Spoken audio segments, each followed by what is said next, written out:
नमस्कार। ये आकाशवाणी शिमला है। अब आप प्रभा शर्मा से प्रादेशिक समाचार सुनिए। प्रधानमंत्री नरेंद्र मोदी 18 जनवरी को वीडियो कॉन्फ्रेंसिंग के जरिए विकसित भारत संकल्प यात्रा के लाभार्थियों से बातचीत करेंगे। इस कार्यक्रम में देश भर से विकसित भारत संकल्प यात्रा के हजारों लाभार्थी शामिल होंगे। इस अवसर पर प्रधानमंत्री जनसमूह को भी संबोधित करेंगे। सरकार की प्रमुख योजनाओं की जानकारी देने के लिए देश भर में विकसित भारत संकल्प यात्रा आयोजित की जा रही है। पिछले 15 नवंबर को इसकी शुरुआत के बाद से प्रधानमंत्री नरेंद्र मोदी नियमित रूप से विकसित भारत संकल्प यात्रा के लाभार्थियों के साथ बातचीत कर रहे हैं। यात्रा का उद्देश्य लोगों तक केंद्र सरकार की योजनाओं के बारे में जागरूकता फैलाने के साथ साथ प्रधानमंत्री उज्ज्वला योजना, प्रधानमंत्री आयुष्मान भारत, प्रधानमंत्री आवास योजना जैसी कल्याणकारी योजनाओं का लाभ प्रदान करना है। मुख्यमंत्री सुखविंदर सिंह सुक्खू ने कहा है कि प्रदेश सरकार जल्द ही मुख्यमंत्री विधवा व एकल नारी आवास योजना शुरू करेगी। उन्होंने कहा कि इस योजना के अंतर्गत पात्र विधवा व एकल नारियों को घर निर्मित करने के लिए 1,50,000 रुपए की वित्तीय सहायता प्रदान की जाएगी। उन्होंने कहा कि इस योजना के तहत 7,000 महिलाओं को घर निर्मित करने के लिए सहायता प्रदान करने का लक्ष्य रखा गया है। मुख्यमंत्री ने कहा कि प्रदेश सरकार समाज के समग्र विकास के लिए प्रतिबद्ध है और वंचित वर्गों के कल्याण के लिए विभिन्न योजनाएं शुरू की गई हैं।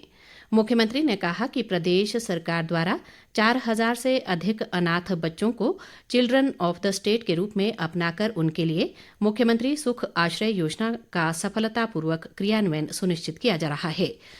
उन्होंने कहा कि हिमाचल देश का पहला राज्य है जहां अनाथ बच्चों की देखभाल और शिक्षा की जिम्मेदारी राज्य सरकार उठा रही है। प्रदेश सरकार द्वारा इन बच्चों को 27 वर्ष की आयु तक 4,000 रुपए प्रतिमाह जेब खर्च के रूप में प्रदान किए जा रहे हैं। लोकसभा चुनावों को लेकर प्रदेश के दोनों प्रमुख राजनीतिक दल भाजपा और कांग्रेस रणनीति बनाने में जुट गए हैं। प्रदेश कांग्रेस कमेटी ने आज शिमला स्थित पार्टी कार्यालय राजीव भवन में सरकार और संगठन के पदाधिकारियों के साथ लोकसभा चुनाव को लेकर बैठक की। प्रदेश कांग्रेस अध्यक्ष प्रतिभा सिंह की अध्यक्षता में हुई इस बैठक में मुख्यमंत्री सुखविंदर सिंह सुक्खू, सरकार में मंत्री, सीपीएस विधायक और विधानसभा चुनाव लड़ने वाले सभी प्रत्याशियों सहित प्रदेश कांग्रेस कमेटी के जिला व ब्लॉक अध्यक्ष भी मौजूद रहे। इस अवसर पर मुख्यमंत्री सुखविंदर सिंह सुक्खू ने कहा कि बैठक में आगामी लोकसभा चुनाव में पार्टी ने 4 सीटों पर जीत दर्ज करने को लेकर रणनीति पर विचार विमर्श किया।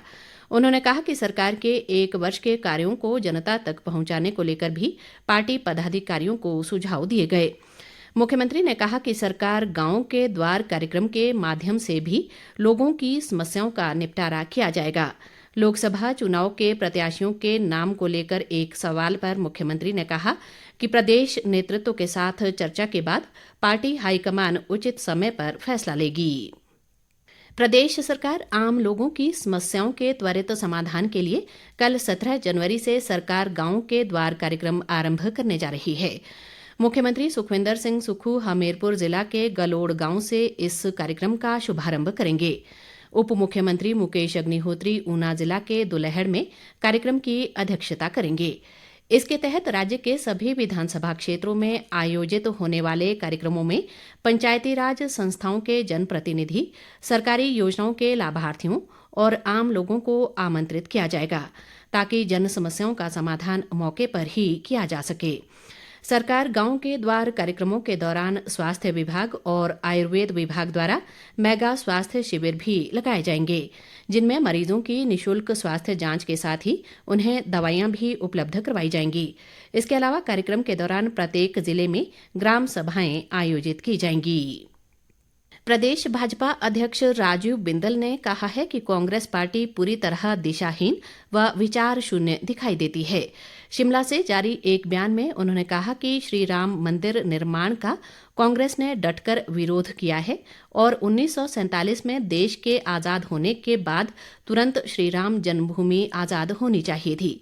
लेकिन इसके विपरीत उन्होंने राम मंदिर को ताले लगवाए और 50 साल तक श्री राम लला तालों में विराजमान रहे।